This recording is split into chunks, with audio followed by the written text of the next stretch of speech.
Pozdravujem divákov televízie Telke, sledujete rozhovor v Telke, dnes s trénerom klubu Trampolíny Košice, pánom Miroslavom Tarnajom. Vítajte. Dobrý deň, pozdravujem.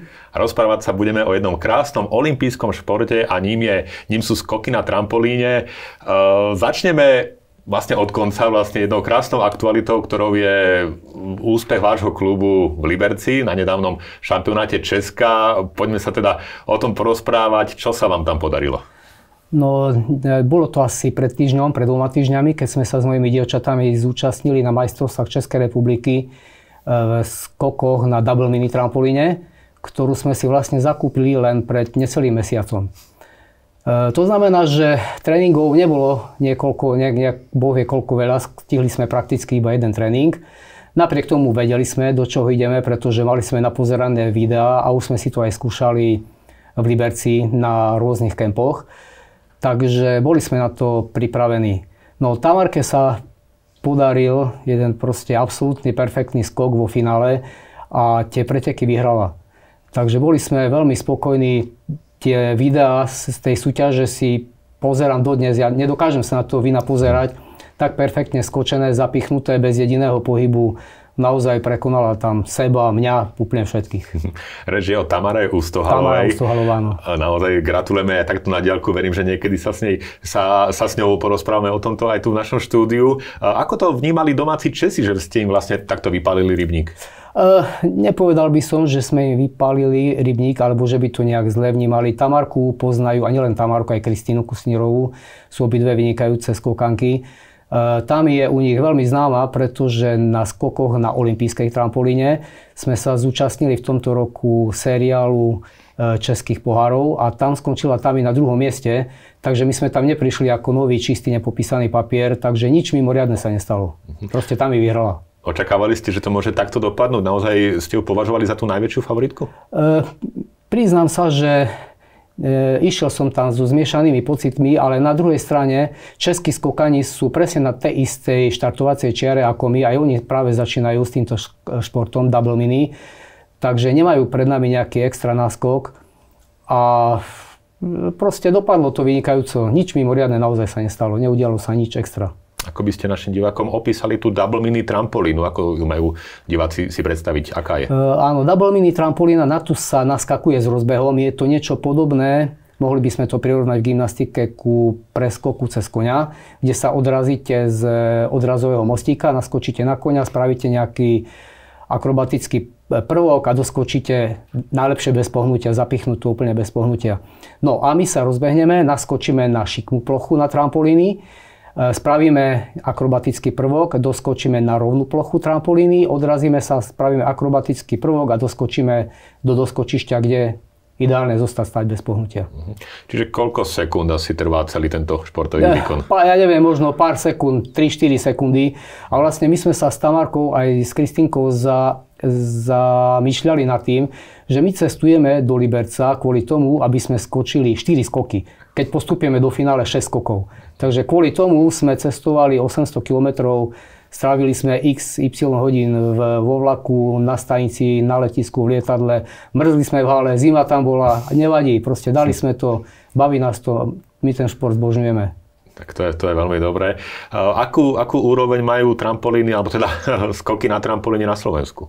No na Slovensku sme zatiaľ sami a obávam sa, že jak sledujem ten vývoj dlhodobo, ešte asi sami budeme.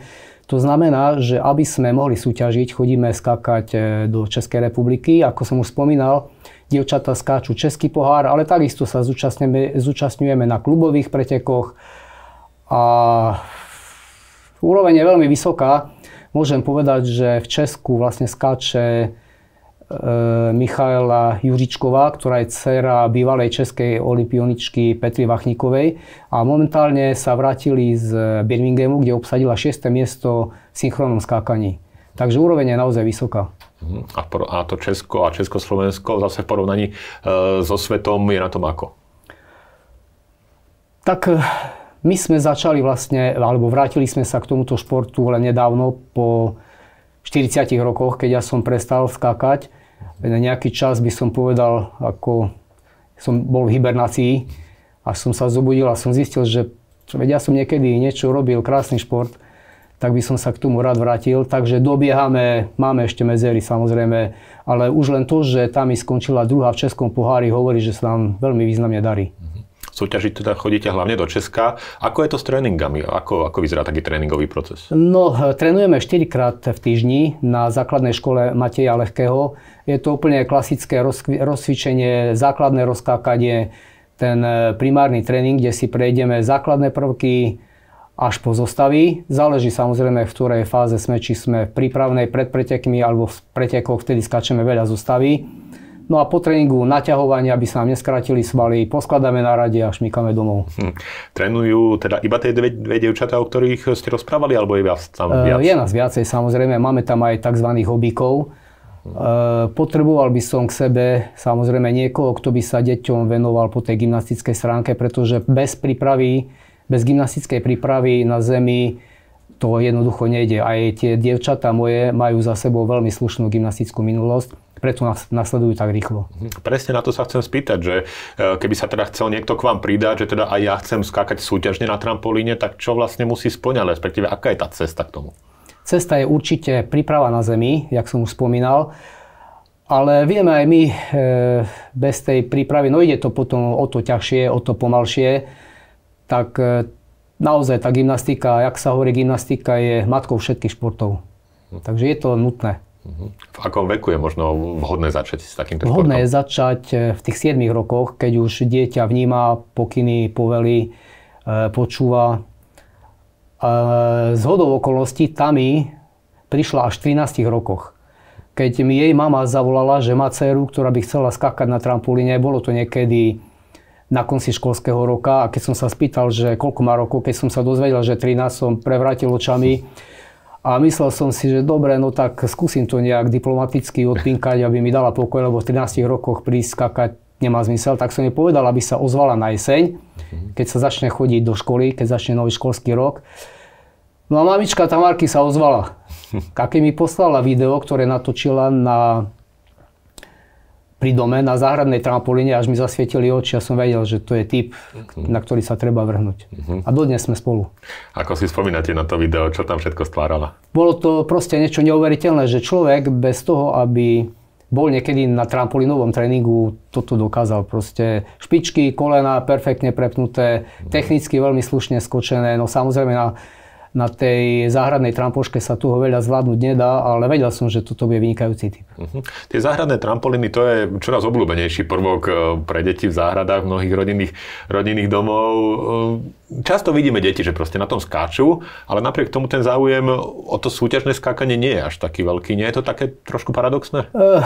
Deti, pokiaľ skáču na záhradných trampolínach, vlastne, ak by som to povedal, oni tam len poskakujú, skáču na zadok, na chrbát, to na tých záhradných trampolínach ide, ale ako náhle prídu ku nám na tréning a začnem na nich tlačiť, aby dopli špičky, aby dopli kolena, prípadne začneme sa učiť prvé salta, vtedy začnú k tomu cítiť odpor a jednoducho to vzdajú. Ale je to asi aj na mne, musím sa z toho poučiť a viesť ten tréning asi viacej zábavne. A keď vidím, že raz niekto nemá súťažné ambície, treba ho nechať, nech sa hrá.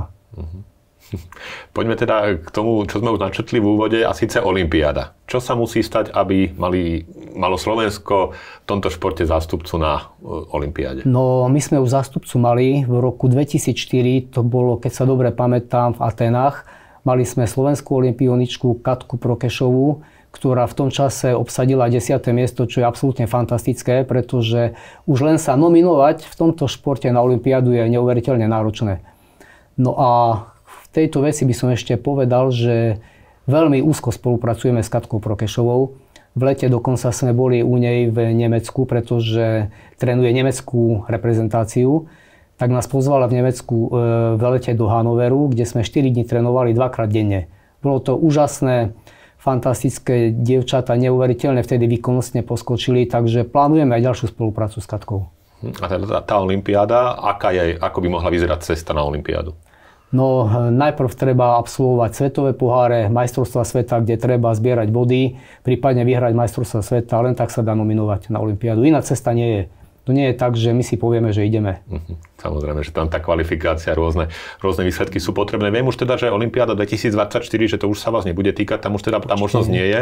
Ale 2028 Los Angeles, tak je to taký nejaký sen? Jasné, tak tam mi o ničom inom nehovorí, len o Olympiáde.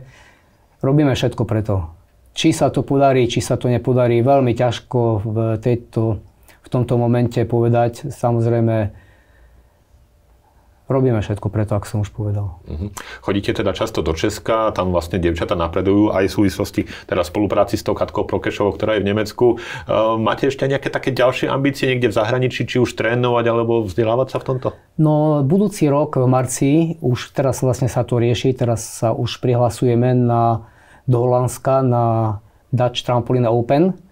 A myslím, že mesiac na to pre nás budú asi prvé majstrovstvá Európy, kde sa chystáme. Uvidíme, čo to urobí. Boli sme už minulý rok, teda toho roku, vlastne to bolo v novembri, sme sa zúčastnili medzinárodného preteku priateľstva v Jablonci nad Nisou, kde sa stretlo vlastne z celej Európy a aj zo sveta 380 pretekárov. Súťaž trvala 3 dní, bolo to niečo neuveriteľné, toľko pretekárov, toľko skokanov po kope sme ešte nevideli. A naša Tami medzi juniorkami obsadila 13. miesto. A od finále ju ani tak veľmi veľa bodov nedelilo, čo bolo veľké prekvapenie. Veľmi dobre si s tým poradila. Myslíte, že v takom dlhodobom horizonte by Tamara mohla dosiahnuť krajší úspech na olympiáde, aj keď to veľmi teraz snívam o tom, že by mohla prekonať Katku Prokešovú s tým jej 10. miestom? Ja som veľmi opatrný v tomto. Jasné, všetko je možné. Určite v každom prípade na to má. Potrebujeme veľa cestovať, veľa súťažiť a hlavne udržať ju zdraví, to je veľmi dôležité. Veríme teda, že Tamare bude patriť tá budúcnosť, no ale minulosť patrila aj vám, pretože aj vy ste dlhé roky skákali. Ako sa tento šport rokmi vyvinul? No mňa otec doviedol v roku páne, jak sa hovorí, 1970 na gymnastický tréning do školy, kde som ako prváčik nastúpil na Tomášikovej ulici. A už v tom čase tá prvá generácia skokanov už trénovala pod vedením Sašu Fotula. No a vždy po skončení toho gymnastického tréningu som ostával na tréningu. Otec ma nevedel dostať domov. Mňa sa to tak strašne páčilo, že ja som sedel na lavičke a sledoval som tých chlapcov. No a už keď to trvalo 3. rok, tak otec povedal, že stačí tú gymnastiku, budeš chodiť na trampolíne. Odtedy som tam bol. Keby sme mohli vypichnúť nejaké vaše úspechy, ktoré ste dosiahli, tak čo možno vyčnieva? Hlavne, čo by sme vypichli, bol som vicemajster Slovenska, ale čo je asi dôležité, ja som bol vynikajúci skokan na tréningu. Ako náhle som sa dostal na súťaž, ja som bol tak premotivovaný, že ja som zrazu na súťaži skakal o meter vyššie ako na tréningu, čo nemohlo výjsť. Proste ten timing skokov sa úplne zmenil. Ja som to pretáčal, padal som na ústa, na hlavu, na nos. Ja som tie súťaže nedával. Že málo kedy sa mi podarilo súťaž dokončiť. Je teda toto niečo, na čo tak špeciálne bazírujete u svojich zvereniek, aby sa vlastne vystrihali tých vašich chýb? Veľa sa o tom rozprávame a hlavne veľa cestujeme na súťaže. Ja som toľko ani zďaleka nesúťažil ako oni a oni sa na tých súťažiach ostrieľali. Im to už proste nevadí, že, jak sa hovorí, všetky oči na mňa. Oni dokážu ísť úplne v pohode, v kľude. To vidno na nich, že sú bez stresu. Rozprávali sme sa o tom, že teda ten športový výkon trvá naozaj iba pár sekúnd, ale psychicky je vlastne veľmi dôležité sa naň naladiť, pretože tam už o pár sekúnd nebude možnosť nejakej opravy. Ako to vlastne tie dievčatá v takom mladom veku zvládajú? Ináč to by aj mňa zaujímalo, jak oni toto dávajú, pretože v tom ideálnom prípade, to znamená, ideme povinnú zostavu, ideme voľnú zostavu. Keď postúpime do finále, ideme finálovú zostavu. A finálová zostava sa ide od nuly. Takže ja to vidím na nich, že keď vyskáču všetky 3 zostavy, čo mne sa nikdy nepodarilo, alebo takmer nikdy nepodarilo, musia byť veľmi psychicky odolné. Ale to už musíte mať v sebe. To sa niekedy aj ťažko trénuje. To treba mať proste v sebe. Psychicky silný, veľmi silný, psychicky odolný človek na tento šport proste ináč to nejde.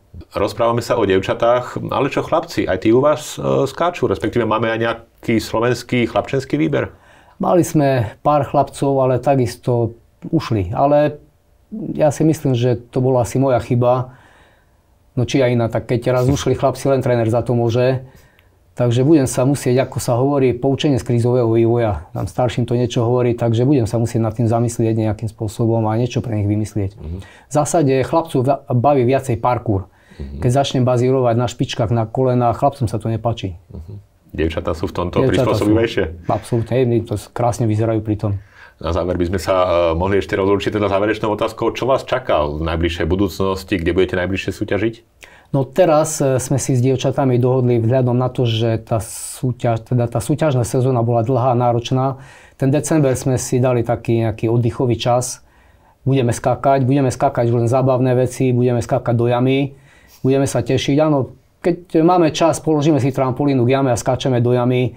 Je to bezpečné, vtedy skáču neuveriteľné veci. A v januári nás už čakajú prvé sústredenia v Liberci. Náš obligátny Liberec, to je náš už druhý domov, kde si pravidelne s trénermi a s trénerkami telefonujeme čokoľvek, si nevieme poradiť, my jednoducho kúpime letenky a letíme do Liberce na tréning.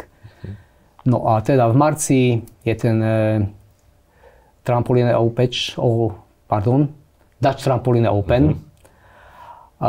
Začnú české pohárové súťaže, no a v apríli majstrovstvá Európy. Tak budeme držať palce, aby sa vám na nich darilo, aby ste dokázali získať a vybojovať podobné úspechy, ako tomu bolo nedávno v Liberci. Pán Tarnaj, veľmi pekne vám ďakujem za dnešný rozhovor a držím palce. Ďakujem pekne, pozdravujem. A to je pre dnešok všetko. Vidíme sa opäť o týždeň. Dovidenia.